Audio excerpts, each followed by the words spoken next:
Fight fans, welcome to the PBC Podcast, brought to you by Premier Boxing Champions with your host, Kenneth Bouhairie and Michael Rosenthal.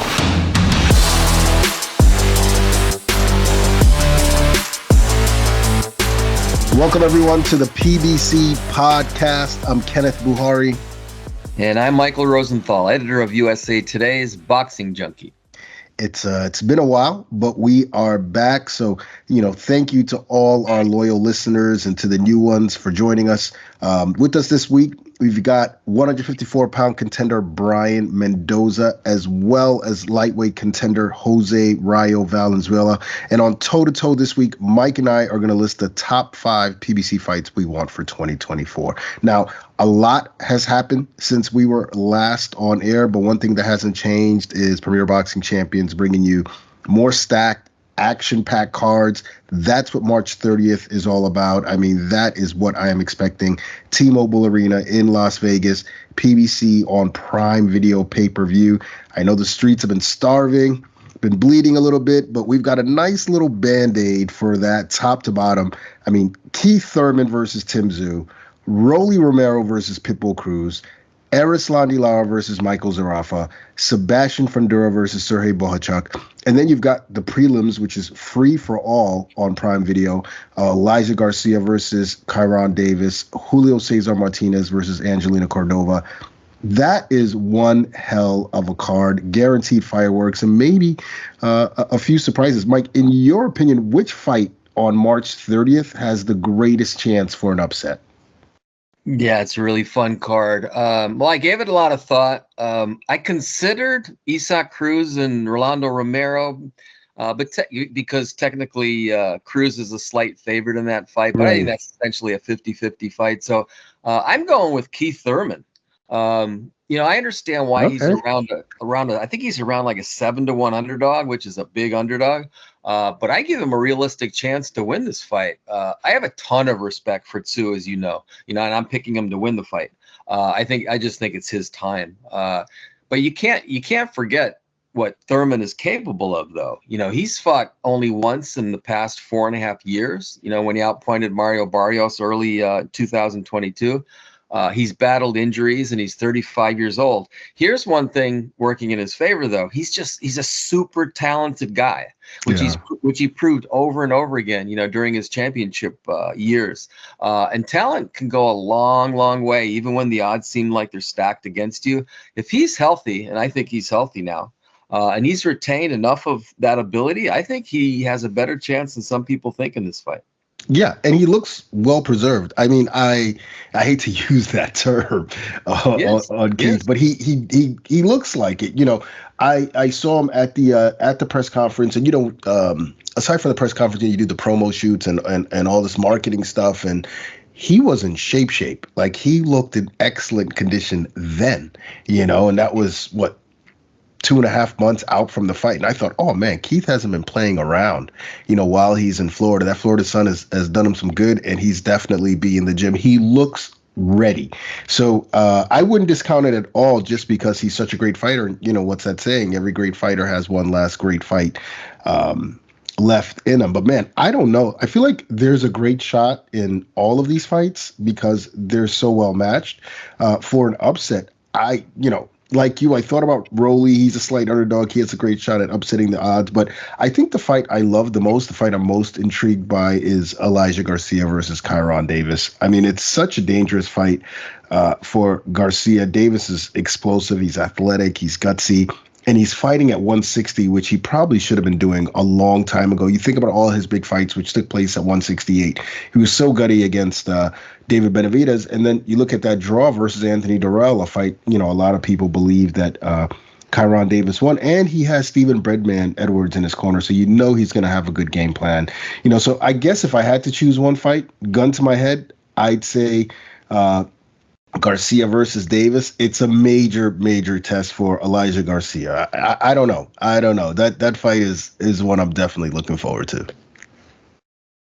Yeah, that's a good call. I think Davis is one of those guys. He's just a good all-around fighter. He's got experience.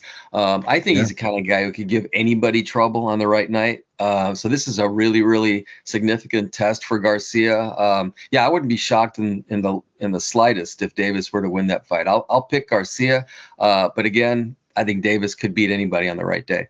Yeah, I agree with you. Maybe it's his time. Who knows? It's somebody's time. Whether it's Garcia's 20 years old or whether it's Conor Davis who's going to put everything together plus all of his experiences to, put on his best performance. I don't know, but you nailed it. I mean, like you said, it's a major test. And speaking of major tests, I think it's time to bring in our first guest, who is one of the toughest tests at 154 pounds, the winner of the PBC 2023 KO of the Year award, Brian Mendoza. Brian, first, glad to have you with us, of course. I saw you posted on Twitter a few days ago, Twitter or X, whatever they call it now. I'm not letting go of Twitter, man. Yeah, I'm riding with Twitter. Right. But I saw you posted a few days ago that you may have an update soon. What's the latest and greatest with you? With that right now, we're just waiting on. I'm getting ready for March 30th. We're supposed to be on the card. I don't have any big type of news yet, but we're jumping on the card. But it's just that, man. We're looking, and I know like my manager was saying that they've been having trouble finding some opponents and stuff. Because we're trying to get back on track and everything, but now I lost that element of surprise. So now opponents are asking for big money and stuff. Nobody's just getting in there like that. But I have a great team, man. So I know they're gonna find the right opponent, and everything, find the best opportunity. I mean, and we just get back on track, man. And get another world title this year. Is there anyone in particular that you're targeting? Not really, man. I just I always want all the big names, and like right now, I don't know if it's a comeback fight or something like that, but I just have full faith in my team. You guys know how Luis Cubas Jr. works, and just the whole team, man. So I'm in good hands, and I have full faith. So whoever they put in front of me, but man, the names, everybody, and I know some of them are even on that March 30th card. They're mixing it up, but man, whoever. So I don't know, if like Ruben and Ramos are doing that rematch, or, if Virgil Ortiz was looking for something, even though I know that whole other side of the street thing, but I feel like I'm pretty easy to make fights with. So whoever, man, literally, the top of the top, if Charlo, gets through, whatever, and if he comes back to 54, whatever, I'm jumping into any and everything, man. Or the guys coming up from 47, them too. Man, I just want big fights, man. Very good. Brian, let's look back for a second. Let's talk about your 2023. It was a bit of an up and down year, but it sort of established you as a major player at 154, as you sort of alluded to. Last October, you lost a unanimous decision to Tszyu. Can you tell us about that fight and what, in your opinion, went wrong that night? Like that, it's things just happen, fight night, it is what it is. And no, man, just the game plan that we had, I wasn't able to execute it fully. And, that's hats off to Tszyu, man. He was a better man that night, and it is what it is. But we've already been, working on stuff, certain little, I guess angles, certain drills in the gym that we need to drill even more. Just fixing habits, fixing bad habits, a lot more volume with my punches, because that's something. I don't fall in love with my power, but I do, I will fall into, the looking for one shot type of stuff. So, it's something we're just always learning, man. So it's letting my hands go. That's for sure. Letting my hands go a lot more, and just a lot, because I learned a lot in that fight, but just patience, ring generalship, a lot of little things like that. And I'm actually really excited to show you guys what we've been working on for this next fight, because you're not going to see the same Brian Mendoza. That's cool. You sort of just answered my question, but does something like that make you a better fighter, or does it depend on the guy? Depends on the guy, 1000%. It's your mentality. Like, you guys saw, the whole Rocky story I've got going, the ups and downs and everything, but that's because of the mentality. That's because of the team I have behind me, pushing me always too, motivating me, and just willing to get better. Because if you're one of those guys that, like say you take a loss and you're like, it was just an off night, I didn't learn anything or whatever, you're going to get stuck in that same position. But the fact that we're always open to learning and stuff, we're always, even off a win, we're going back to the drawing board and fixing stuff or improving on other stuff. So regardless, 1000% depends on the guy. And I can proudly say I'm one of the guys that's going to keep getting better each time out. What about the emotional toll? I mean, you went from riding a real high, like the highest high of your career, to like the disappointment. Was that difficult, or is it, hey, it's just a part of boxing? A little both. It's because we don't like you guys see the way I carry myself and everything, the way I'm in there when I'm in the ring. I'm not in there ever for a check. I'm not in there ever just for cool. We showed up. We got here. I'm never satisfied with just getting here. We fought for a title. Like, no, we need to get that title, take it home. So that part, of course, man, I'm not gonna lie to you. Those parts are heavy mentally, but like I said, having the right team behind you, the right people around you, I have a very small circle, and we're just always, either uplifting each other, just helping each other out or whatever it is. So it's a mix for sure. But the motivation I have though, because like I might feel, upset, down for like a few days, this and that, but the motivation to prove to people what I know I can really do is double that. You mentioned making changes after that fight. Is it just slight tweaks that you have to make, or was it, assessing everything, like we got to make sweeping changes here, or I've got to adjust this, or what was it? At this point, at this level of the game, it is more slight tweaks that make a big difference. So it's just, stuff like, I don't want to throw too much out there because I'm really excited to surprise everybody, with the new way that we're going to be just handling business in the ring. But but just, like I said, for sure, you can expect more volume. That's hands down. That's just one of my main things I'm working on. But the ring generalship, when to move, when to stay there, stand your ground, stuff like that. And just a lot of mix of everything, man. And I'm talking about even just improving, like certain bad habits, like you move your hands a certain way, this or that, or you have a tell. I'm working on down to those little details, and all those things it's going to make the big changes for me. You're tired of surprising us? Oh man, I have so many more in the bag, and then like I kept saying that in the last fight. I'm still saying that. Like the win off Fundora, that's a high I'm going to be chasing for the rest of my life, and that was a true surprise. Because like I said, I still had the element of surprise at that point. Now people know what's up.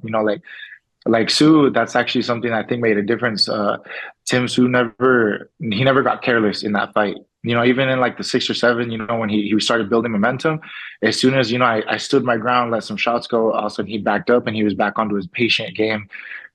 He stuck to his game plan. And that's something, I was almost expecting him to get a little desperate, as not desperate, but careless, just wanting to go for that knockout his last fight at home. And honestly, props to that, because the patience in that, I think, was a big factor. But man, lots more surprises to come. Always, always, always. That was an interesting little tidbit about the fight. Obviously, Tszyu is on a roll right now. Why do you think he's been successful? Because they're focused. I know like him and his trainer have like a very like close relationship. I think I've even heard, they live together like while they're in camp and everything, and they're just it's locked in day out. And you can see, like from their training videos that they work on certain stuff and they're just repeating because this game is all about drills. It's the repetitive stuff. People want to go in the gym and just do the flashy stuff, but you go in there, do the boring stuff, the not fun stuff. But those are the drills that make the difference when it comes to those subtle details on fight night. So I think that was one of the biggest factors there. Interesting. Tszyu's set to face Keith Thurman March 30th on Prime Video pay-per-view in Las Vegas. How do you see that fight playing out? So, like last time we tried to count Thurman out because he was old and this and that, he obviously, he put on a great performance, but I still think for the momentum that Tszyu has and, the styles, the way they match up, I think Thurman might, give him some trouble early, but I see Tszyu attacking his body, breaking him down, and off the body work, I see him slowing him down and catching him. And I don't know about a stoppage, but for sure, I see he's going to shut it out in the second half. Now, also on that card, we brought up Sebastian Verdura. He's going to make his ring return versus Sergey Bohacek in his first fight since you stopped Fundora last year. You mentioned that you had the element of surprise when you fought Fundora, but actually I remember watching you against Jason Rosario, and I was like, that dude is really explosive. And Mike and I discussed it on this podcast. We're like, this is a 50 fight. Like, I don't know who's going to win this fight because you looked super explosive against against Mario. So I was actually surprised, like heading into the 7th round when you were down on all 3 cards. I was like, I wasn't expecting, the fight to go this way. Was there a sense of urgency for you, heading into that round? No, I mean a sense of urgency because my trainer told me, hey, it's time to step up. But that was the whole game plan in that fight. The game plan was chop the tree. Like we're gonna break him down. I'm not trying to swing up to the ceiling, and just trying to swing away at those shots because people get too distracted. With the height. With how he's so imposing. Like when you're in the ring, it feels like a giant across the ring, but it was the game plan when you top that tree, and we're gonna have a big second half. And then, obviously I didn't want to it's not that I was giving away rounds, but the thing is sticking to the game plan. Like I said, I was being patient. And once the 6th round ended, we go into the 7th, and then Salas was like, all right, we're in the second half, start putting some heat on those shots. And then they actually told him the same thing. They said that like Mendoza and them, they think they're doing something, but they're not. Go get them. So that's what opened that up, and it fell right into the game plan. Just chop the tree down because man, his pressure is crazy. He doesn't have power, but he doesn't even care to. He's just touching you, he's putting hands on you and going. But so I knew a guy like that, you're not going to take them out, like in one round all the time. So it was just chop the tree, stay calm. I didn't care about giving away the first half too much because we're gonna either knock out or have such a dominant second half, that we'll be in there. Did he surprise you in any way in that fight? Man, I guess certain stuff that surprised me, I could say was you kind of can't clinch somebody like that, or I was trying to use a little bit of control. I was trying to move off the sides, and it's like even if I would like wrap him up, he could do like a little loop-de-loop because his arms are so long, it just didn't matter. So he's able to still hit. So that's something like in a rematch or anything. That's something I'd be careful to, and I would work on the control game. Be more physical and stuff, and having more success with that as well. Speaking of a rematch, were there ever any serious discussions about a second fight? Yeah, they were supposed to, but that's actually the reason I had to vacate the WBC to go fight for the WBO in Australia against Tszyu. So, because there was a whole thing about unifying, the interim with the full WBO that Tszyu had just got after Charlo was stripped. So there was just, this big mix up and stuff. And then, so that's why that was up in the air. That's actually the first time I'm kind of saying that on interview.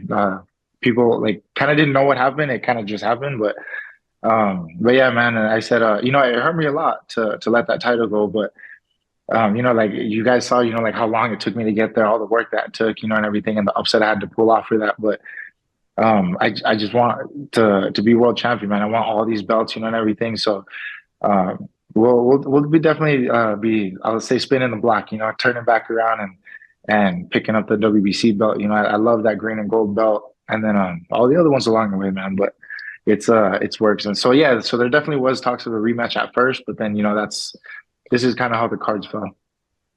Just to get your thoughts, one more thing on Fundora. Do you think he can bounce back from that loss? What do you expect to happen against Bout? I do not know. If Fundora does come back, then I think he wins, because I have seen Bout fight, and then I still think the styles. I still think it'll favor Fundora. So I still, if Fundora bounces back, he should definitely get that. But if not, because sometimes guys don't come back from knockouts like that. So if he doesn't, we're about to find out. And if he does, then we're also going to see right now, because I think stylistically it's a little better for him. The 154-pound division is so deep. In your opinion, and aside from yourself, who are the top 3 fighters at 154 right now? So and I know all the outside stuff, but Charlo is undisputed, so he's still at that spot, until he either comes back or doesn't. I don't know what he's gonna do with 54. Obviously Tszyu there, and then bro, man, honestly, you're asking for top 3, I'd say Charlo, Tszyu, and me, because I'm right behind him. And then but no, man, I know the Ramos and Lubin fight was supposed to decide somebody more up there, and then how that fight went, so we'll see about that, if they do a rematch or something. But That's actually, and I said this years ago, that I love how the 154 pound, like the titles are like playing hot potato. Like they're always moving back and forth, and I love that because we're not a division that's really like avoiding each other. Like at 154, people are fighting. So that scale, the rankings could change at any time. And like I said, I'm still giving Charlo that kind of spot right now, just out of. Sorry about that. I'm giving Charlo that spot still just out of the fact that he was undisputed and he hasn't lost that in the ring yet. But obviously, like Tszyu right now, I have to give him that. He's on the roll. He's beating who he's supposed to beat. He's doing all that stuff. And right now, I see that. Top 3 maybe, but that's for now. I can't say that's for now because I plan to earn that rematch. I want to get back in there. There's a lot more things I feel like I could get done in that fight. So obviously the rematch with Tszyu, if Fundora gets that belt, you better believe I'm gonna come knocking. And just anybody, man. I just want belts, big fights, names, all that.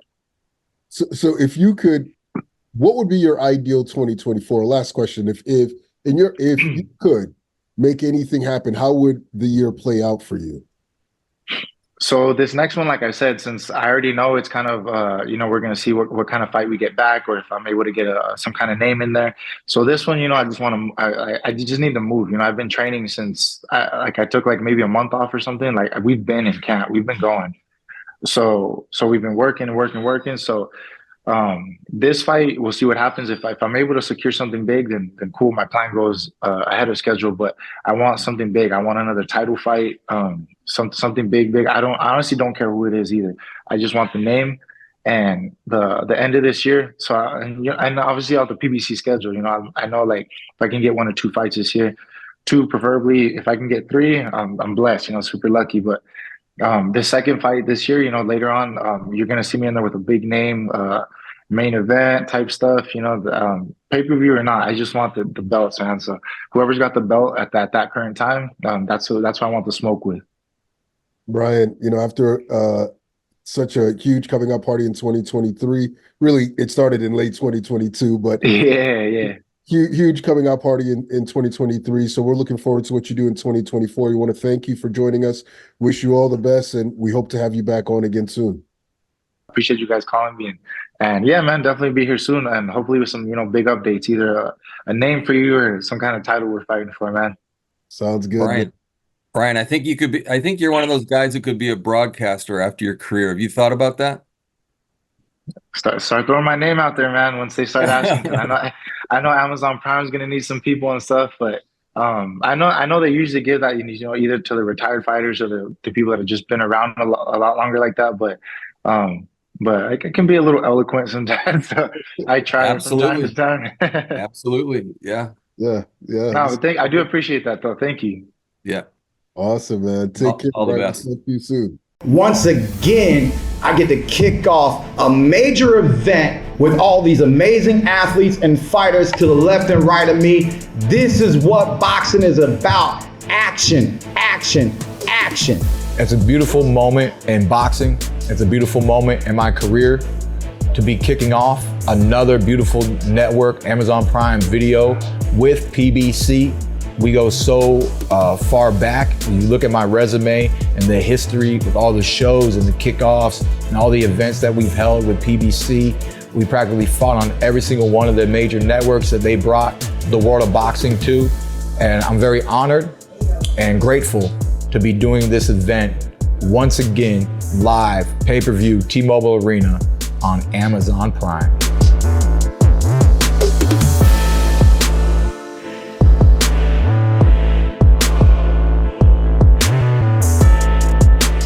It's time for Mike and I to go toe to toe. And this week's topic is what I've been meaning to do. And that's 5 matchups we want in 2024 on Premier Boxing Champions. I've got my list ready. I know Mike has got his list ready. So let's go in ascending order, Mike. What is your number 5? Okay, so for my number 5, I was just dying to get a heavyweight fight on my list at any position, and what I landed on is Andy Ruiz versus Frank Sanchez. Ruiz hasn't fought since he outpointed Luis Ortiz in September 22. That's 17 months ago, but it's clear he's coming back. He's only 34 years old. I think he has a lot more to give. And Sanchez is a fighter on the rise, in my opinion. I thought he looked terrific in his knockout of Junior Fa last December. He needs that next level test, though. And I think Ruiz at his best would be that test. That would be a 50-50 fight, in my estimation. And it would be a hell of a lot of fun to watch. There'd be a lot of action in that fight.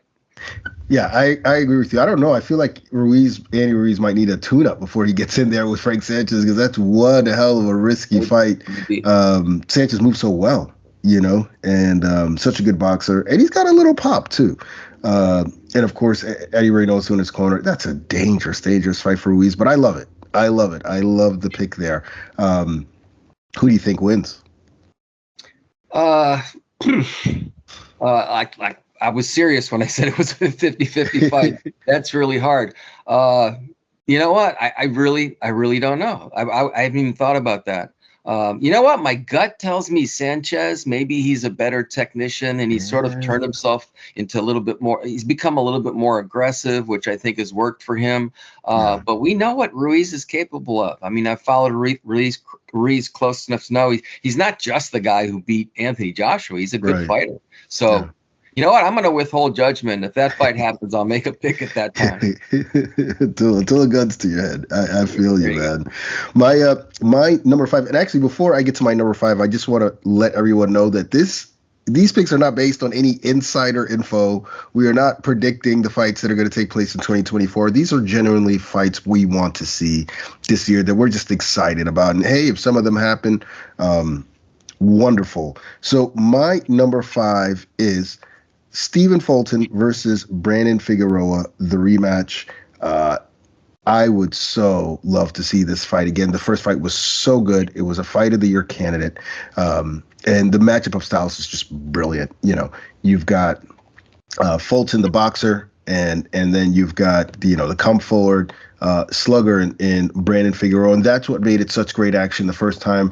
And of course, the verdict, Fulton won a majority decision, but a lot of people feel like Brandon Figueroa deserved to win that fight. It was a great fight. I know the rematch was discussed, obviously, before Fulton went on to fight Naoya Inoue, but Figueroa's racked up a couple wins since then, and I think that this fight, if it were to take place at a higher weight, let's say 126, I'm all for it. So if there's a big fight for one of these guys, I hope it's against each other in 2024. Yeah, obviously that's a great matchup because we've already seen it. You pretty much covered everything. I would add just one thing that I think would even make it more appealing is I think both guys would be really, really hungry in this fight. Fulton would be trying to bounce back from his loss to Naoya Inoue, the first setback of his career. And Figueroa, who thought he won the first fight with Fulton, would be eager to prove that he's the better man. So, and as you mentioned, the first fight was just a classic battle. It was really fun to watch. So, why wouldn't we want to see this fight again? Yeah, I'm with you on that. What do you got for number 4? So my number 4 is Gervonta Davis versus Isaac Cruz 2. So first, I should say I'm assuming that Cruz beats Rolly Romero on March 30th for the purpose of this choice. But that's obviously a big assumption because I give Romero a chance to win that fight. But for the purposes of this, I'm going to go with Cruz in that fight. Davis will have been out of the ring since his stoppage of Ryan Garcia last April. We need to see Tank fight again. We just need to see him fight again. He's one of the top guys. He's one of the most compelling fighters. So he needs to get in the ring and fight somebody. And 2, I think Cruz earned a rematch, with his performance in the first fight, which Davis won by unanimous, but pretty close decision. I thought it was a competitive fight. I know Davis fought with a bad hand in that fight, but I just thought Cruz looked terrific.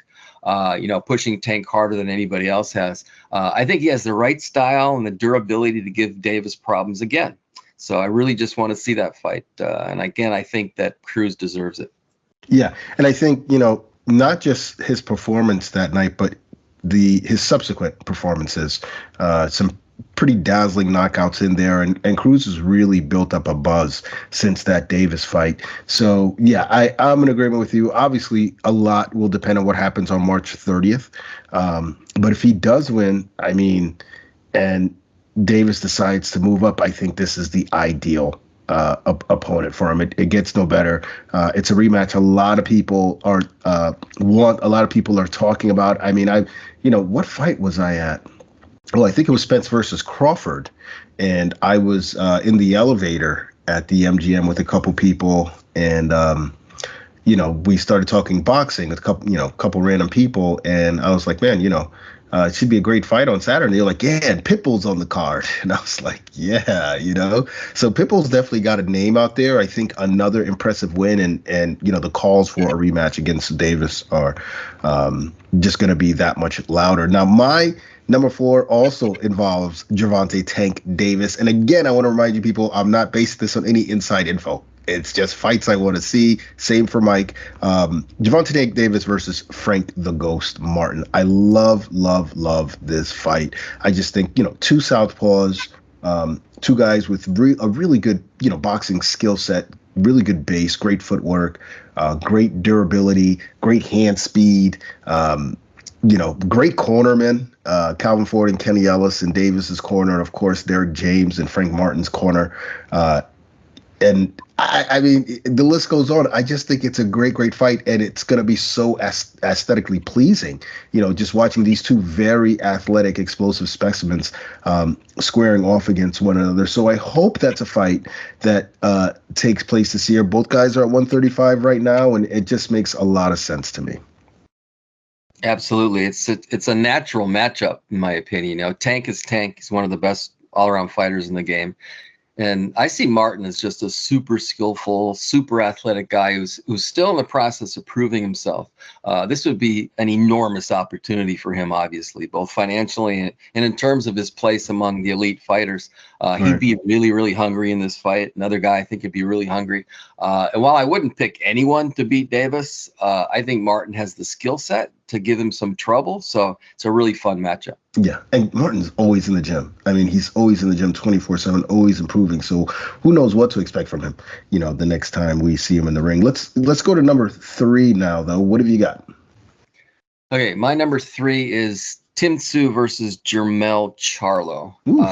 I have to make another assumption here. I'm assuming that Tszyu beats Keith Thurman, which again is not a given, as I said earlier. But for the purposes of my choice here, that's what I'm going with.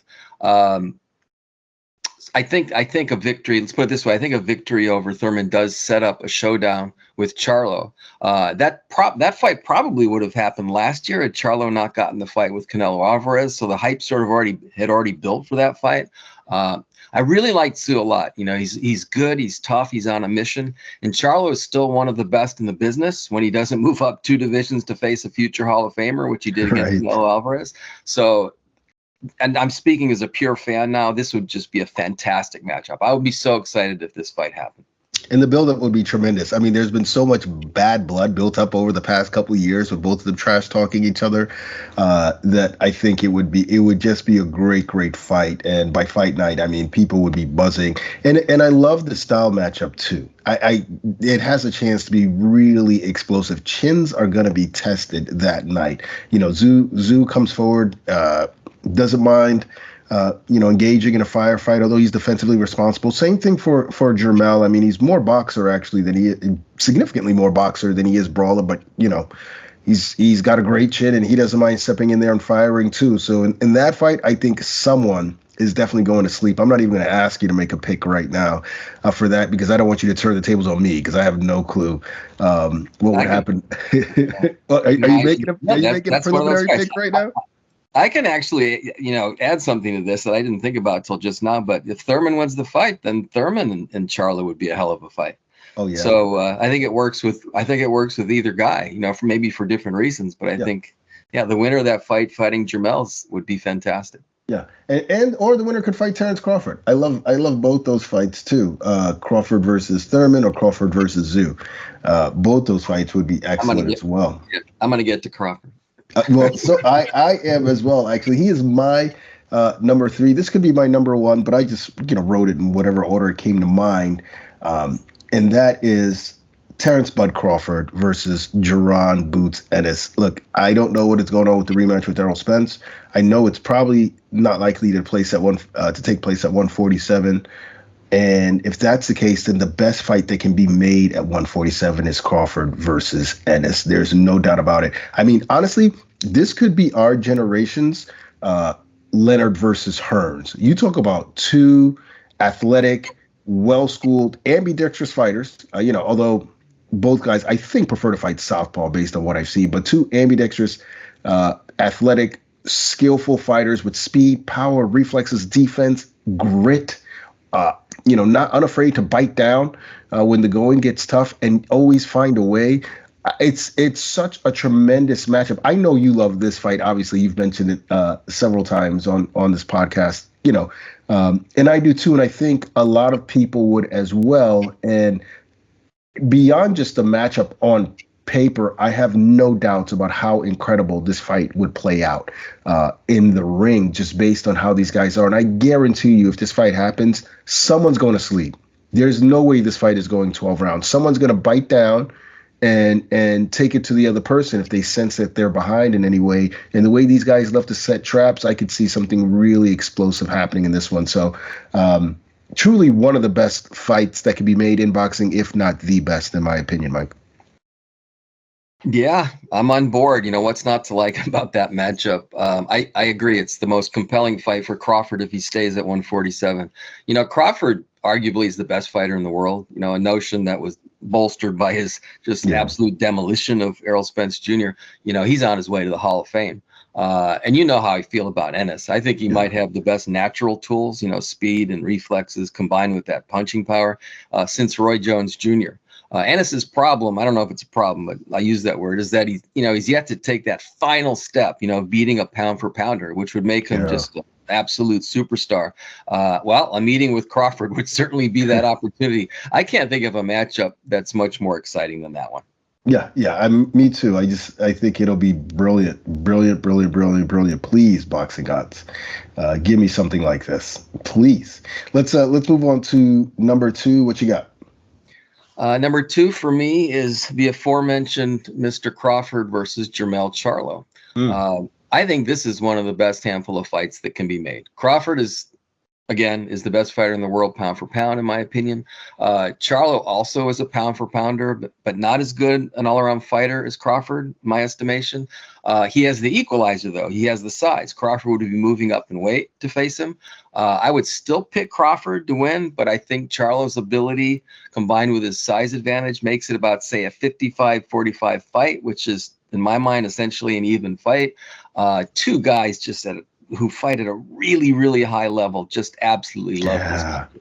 Yeah, that's another great fight. And another fight, too, with the great buildup, as much trash as they've talked to each other over the years. I think folks, that the perspective on Jermell Charlo has been skewed by that performance against Canelo Alvarez, and folks forget that this guy is a top pound for pounder, that this guy is one of the best 154 pounders of all time, and beating a who's who of 154 pounders through, it feels like, multiple generations. He's been on top for so long, and he moved up to 168, fought a top pound for pounder, future Hall of Famer in Canelo, as you stated. And lost. It doesn't mean that at 154 now, all of a sudden, he's chopped liver. No, I think this is an incredibly dangerous fight for Charlo. I will say that, given the skill that Terence Crawford has shown at 147, but it's a 50-50 to me. It's a 50-50 to me. I mean, the size could prove to be the difference. Both these guys are very, very good boxers. They have, good length, a good skill set, good cornermen.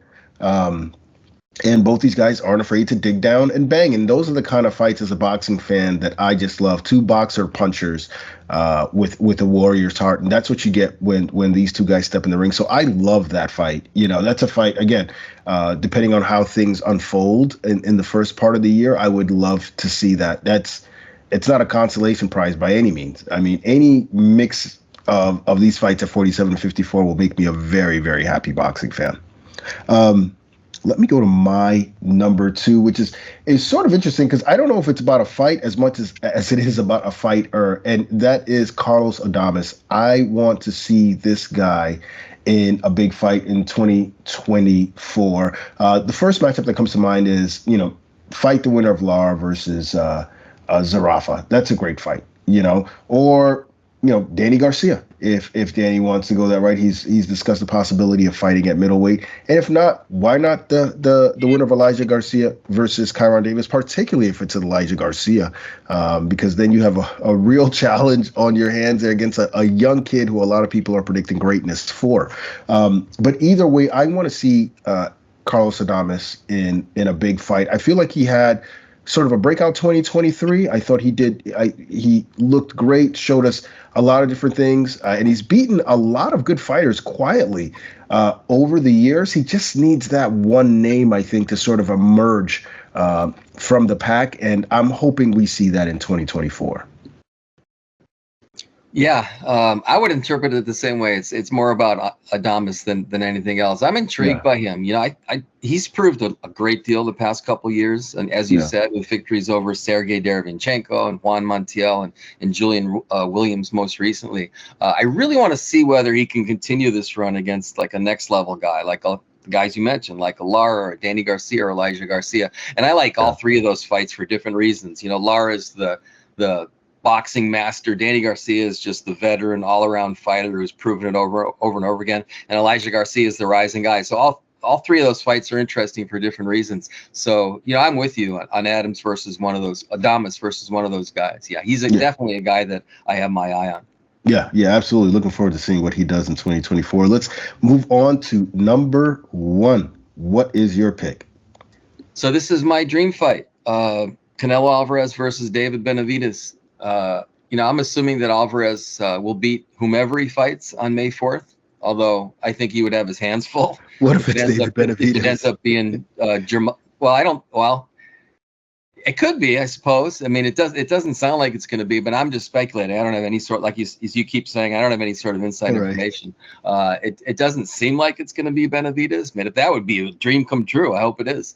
At any rate, if he doesn't fight Benavidez, I'm going to assume that he's going to win that fight. Although I think he would have his hands full if it ends up being Jermall Charlo. I have a ton of respect for Charlo. I think that's a tough fight.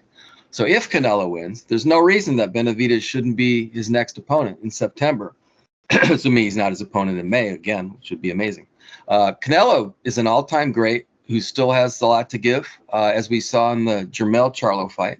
Benavidez, to me, is clearly the top 168-pound contender. He's a young, strong, just absolute beast in his prime. This could be one of the great matchups of the era, I think. I think it could end up being a passing of the torch sort of fight. But I think it could be, if things go as I think they might in that fight, I think it could be remembered as one of the great fights of the era. So I have my fingers crossed that it happens either in May or September or some other time very soon.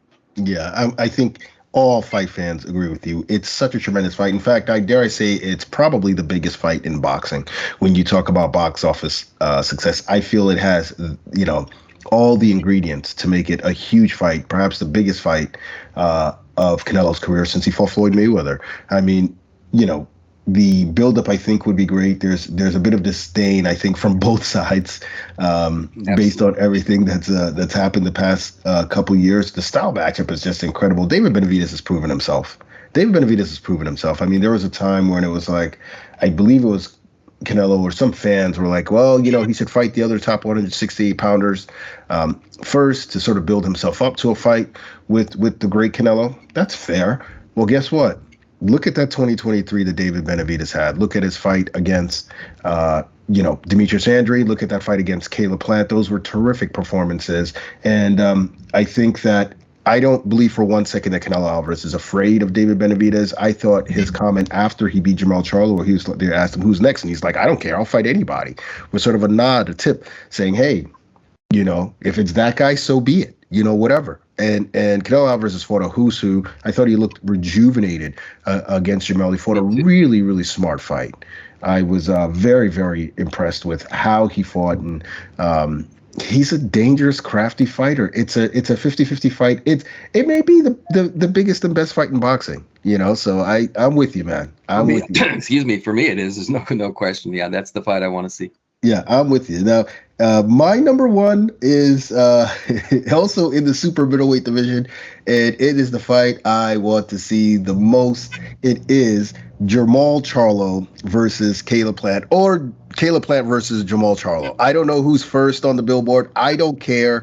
I just want to see who gets their hand raised at the end of the night. I mean, you've already got bad blood between these guys, but forget the bad blood for a second. Let's talk about these two, because I think that they are two of the most underrated fighters in the sport. Obviously, Jermall Charlo is, by the way, still an undefeated 2-division world champion who has always, put on his best performances when the lights shine brightest. And Caleb Plant is without question one of the most underrated fighters in the sport.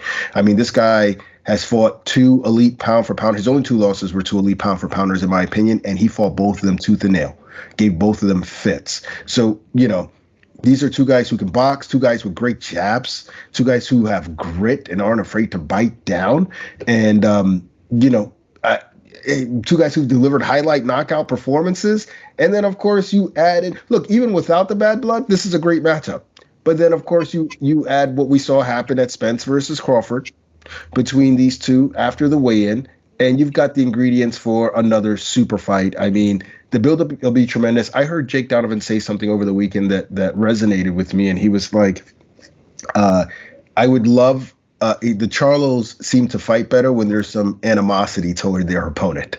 And I'm sure that Jermall Charlo has a lot of animosity toward Caleb Plant, and rightfully so. We'll do something about it then. So I want to see these 2 guys in the ring in 2024. I don't know if that's going to happen. Obviously, there are a lot of moving parts, but I think it's a tremendous matchup. Put it in Las Vegas or put it in Houston. Put it in Nashville. I don't care. Those are 2 of my favorite cities. I mean, the food in both those places are amazing. So I'm going to have a wonderful week capped off by a great fight on Saturday night. But just make it happen. It's by far, I think, the best bad blood matchup in boxing. And I would love to see it. Man, you got me thinking like a lot of different things. So if Jermall doesn't get the Canelo fight, then this is one of the best options that he could possibly get. Plant is a skillful, proven guy, popular guy too. You also got me thinking about what if he does get the fight and beats Canelo? That he could also fight Benavidez, right? Charlie. Right. Okay. So this, but I love Charlo. I love Charlo against any of these guys. And I've said a million times on the podcast, tremendous respect for Charlo. I really think he'd have a chance of beating Canelo. I really do. Yeah. I think he's got the skill set, the experience, the confidence, everything that he needs. But anyway, back to your choice. Charlo and Plant, like you said, is a great style matchup. There's nothing not to like about that matchup. Yeah, I agree. And may the boxing gods shine upon us, and we get some of these in 2024. Let's bring in our next guest. He is a lightweight contender coming off of the PBC KO of the Year. I believe I said Brian Mendoza won the PBC 2023 KO of the Year, but he won 2023 Upset of the Year, but certainly could have won KO of the Year award as well. But that award went to our next guest, Jose Rayo Valenzuela. Rayo, thanks for taking the time out to join us. It's been a couple months since we last saw you in the ring, and boy, did you deliver. PBC 2023 KO of the Year award winner. Could you have written a better script for yourself than that outcome? First and foremost, thank you guys for having me and inviting me on the show as the first guest, 2024. I think that was perfect. I think that was a perfect outcome. I believe everything happened for a reason. I went back to the drawing board and kind of tightened up a few loose ends I had and came back and delivered a great knockout. There was obviously a lot of controversy with the first fight over who people felt won that fight. And Colbert did have some moments in that first fight, but in the rematch, you dominated, from beginning to end. What made the second fight so easy?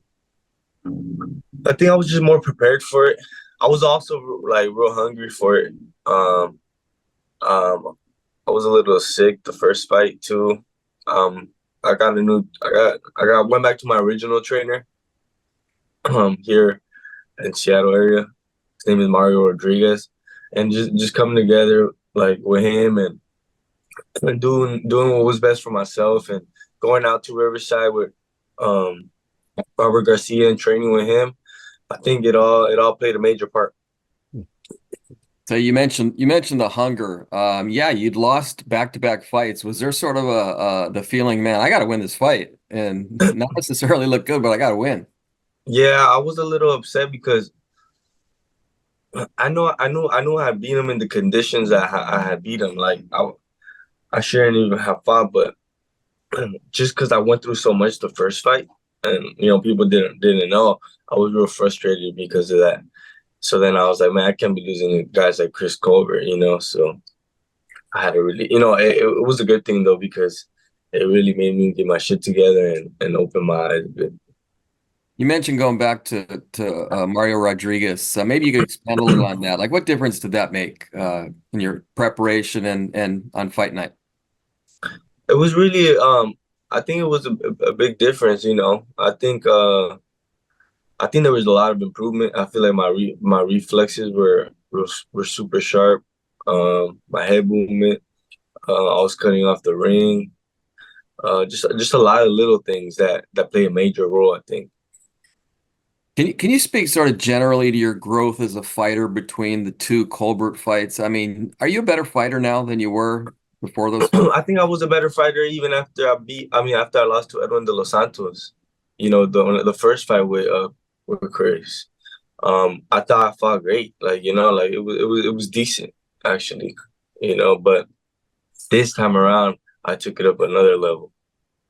And I look to take it up, to keep taking it up more levels, for this whenever I fight again.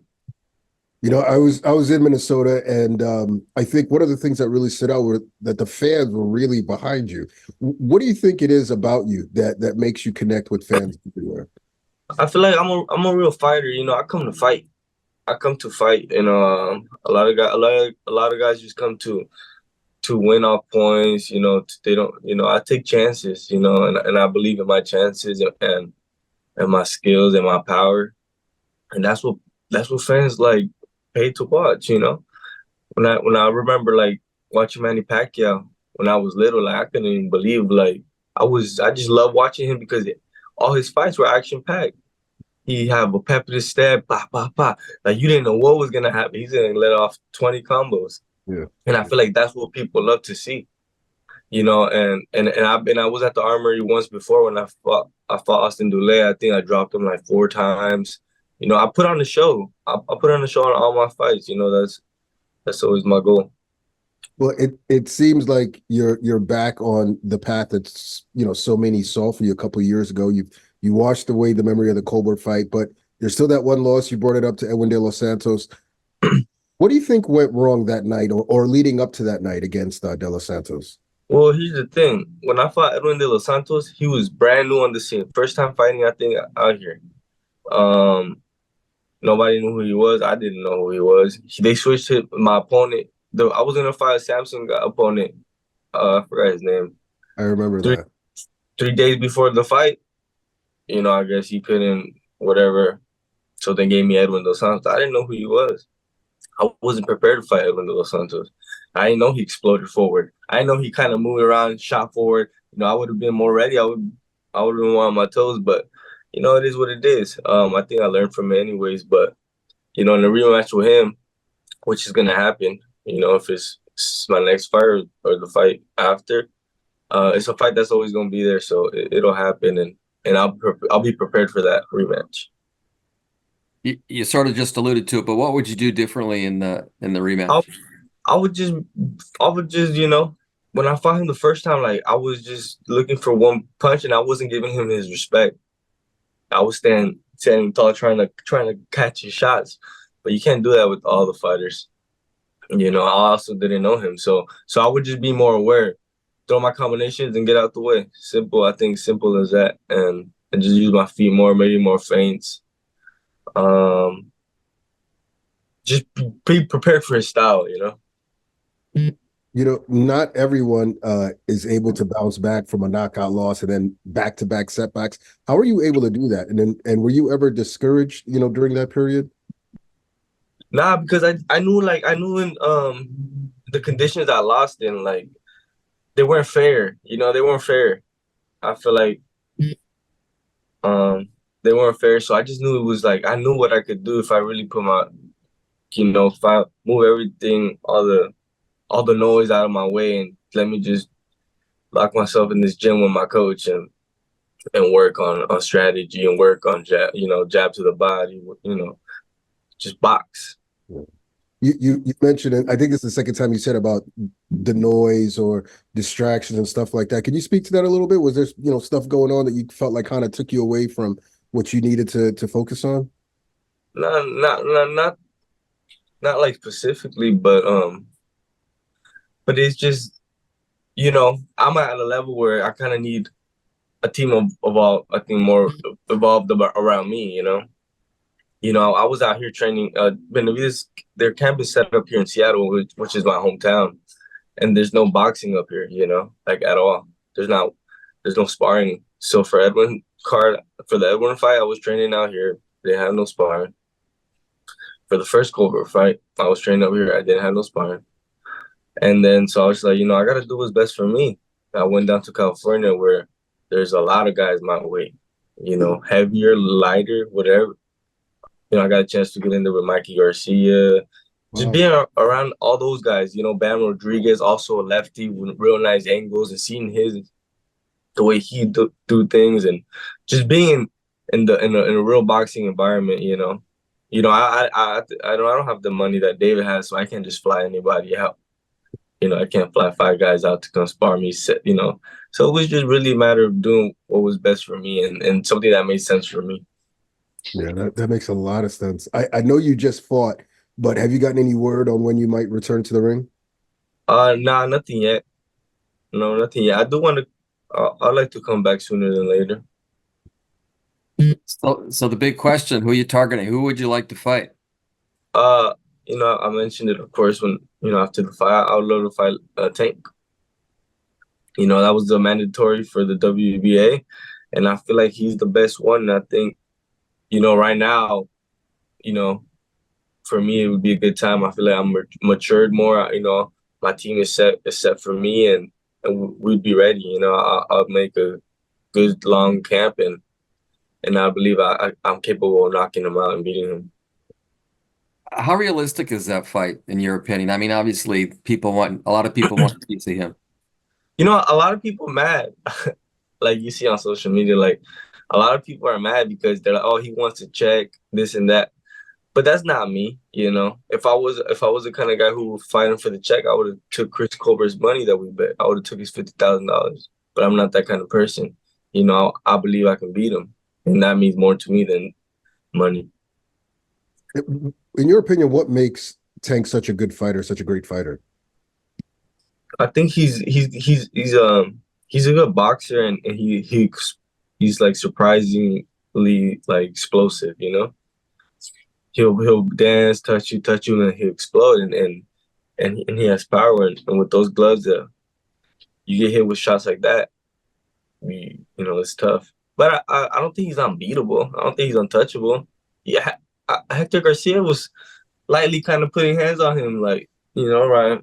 Tank was just, you know, he was touching him. He gets touched, you know, so it's not like you can't hit him, you know. Now I feel like if I'm in front of him and I'm feigning and I'm jabbing, and, you know, I'm fast too, and I got power, so he gotta respect that too. So I think it's a fight where the fans win. It's gonna be an exciting fight. And don't be surprised if I get the fight. I don't know if, you know, who he's fighting next, but if I do fight him, don't be surprised if I knock him out. Wow, the biggest upset. I love that. I love that talk. My next question, I was actually going to ask you: do you think you can knock him out? Hell yeah, I think I can, okay. And I think I will. Love it. It'll be an exciting event, you know, one for the fans for sure. Yeah, with your style and him being who he is, it would be a hell of a lot of fun to watch, if nothing else, right? Yeah.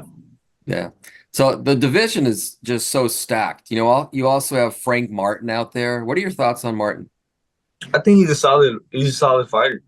He's a good fighter. I think he's a good fighter. I think he's a good fighter. I feel like he could do more though, but he's kind of like I don't know, like his kind of style. He's real hands up. He's one dimensional. I think. There you go. That's the word. I think he's more one dimensional, but he has great fundamentals. So you always got to respect that. But he's a good fighter. Is he someone? A fight with him would be a hell of a fight too. There you go. That was my next question. Is he a guy you'd consider fighting? Yeah. I think that's a great fight for the PBC fans. Now, Saturday, March 30th, you have two guys fighting who competed in your weight class for a long time, Rolly Romero and Isaac Cruz. How do you see that fight playing out? I think Rolly's gonna move a bit. I think Rolly's gonna move a bit. He kind of moves kind of funky. He's gonna jump out the way and and he's gonna come with. I think he'll come up with big uppercuts, but Pitbull's guard, he's too short, low. So when he comes in with the uppercuts, I feel like he's gonna catch him with the overhand. But the thing is, Pitbull he's moving up in weight. It's 140, so we'll see how he carries that. You can't count Rolly out because he has power, but I would edge a bit to Pitbull. You mentioned moving up in weight. You're still only 24. How long do you see yourself staying at 135? I would like to get a title first. I'm good, I think, right now. I don't see myself going up. I made weight fairly easy my last camp. Everything was on point. Eating healthy. Didn't even have to do too much, but I would like to move up after I get a title. Do you work with a nutritionist? Nah. So you just do it on your own with your trainer? I've learned through the years, I've been around, when I got to Benavides, I was 17. We trained with him. I trained with a lot of great conditioning trainers, nutritionists, got a chance to work with Alex Ariza for like a year or two. And I picked up a lot from a lot of guys, and it's really simple, It's simple. So I don't do too much right now. Maybe in the future, when I have enough money to, just get a big team like that and get everything right. Yeah, I was just gonna say everything costs money, right? Yeah. Yeah. What about the main event on March 30th? Keith Thurman versus Tszyu. What are your thoughts on that fight? I think Thurman wins. Really? Okay. Why do you think that? He has better footwork. You probably stop him, actually. Wow. Tszyu is good, strong fighter, but I don't know. He's gonna run into something. He's gonna run into something. Thurman, man, people are sleeping on Thurman. I'm telling you, he jab, he move angles, he get low, he'll explode. Like people thought Barrios was gonna beat him. Yeah. And I think it'll be maybe like a similar kind of style fight. Like he's gonna move for sure. He's in a box, but if Thurman hits him with something, I think you gotta watch out. But sorry. Tim, I don't mean to disrespect him either, but I like Thurman. I feel like people are just sleeping on him a bit. Thurman will have been out of the ring for a while. How do you feel about layoffs? Does that hurt a fighter? Maybe a fighter like Thurman, maybe he needed it. Maybe he needs it because he's an older, generation. So his body probably do good. Rest up a bit and recover from all the fighting he's been doing. He's been around for a long time. Him, Danny Garcia, those guys been fighting for a long time. I remember watching Danny Garcia fight Matisse, Zab Judah, and stuff like that. Yeah, me too. So they probably need the break, the layoff. Got it. So back to you. What are your goals in the sport of boxing, generally speaking? Well, I want to become a world champion, I want to become that's just been my first goal since I was little, that I want to become world champion. Then I started growing up, and I started looking like my dad. You know, of course, I'm Mexican. You know, I'm real Mexican. A lot of guys out here say they're Mexican, but you know, they're American, Mexican, and stuff like that, or half and half. So my dad's like, you know, you can one day potentially be one of, you know, Mexico's greatest fighters.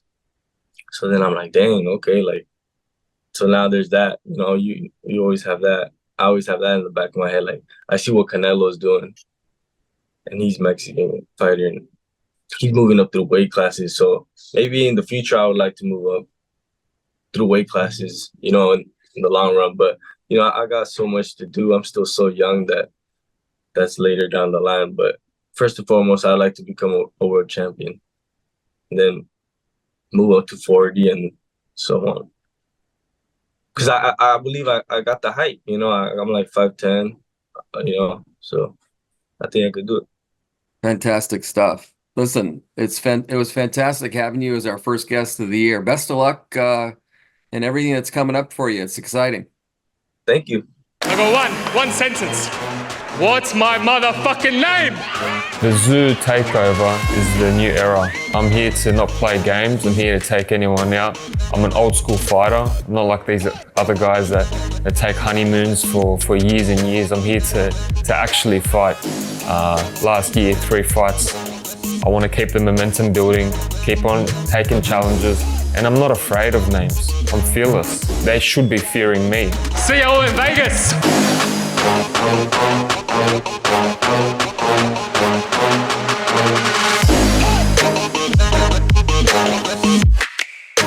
That's going to do it for this week's show. We want to thank Jose Valenzuela and Brian Mendoza for joining us. And of course, we want to thank you guys for listening. Be sure to check us out next week. We'll be right back with more interviews right here on the PBC Podcast.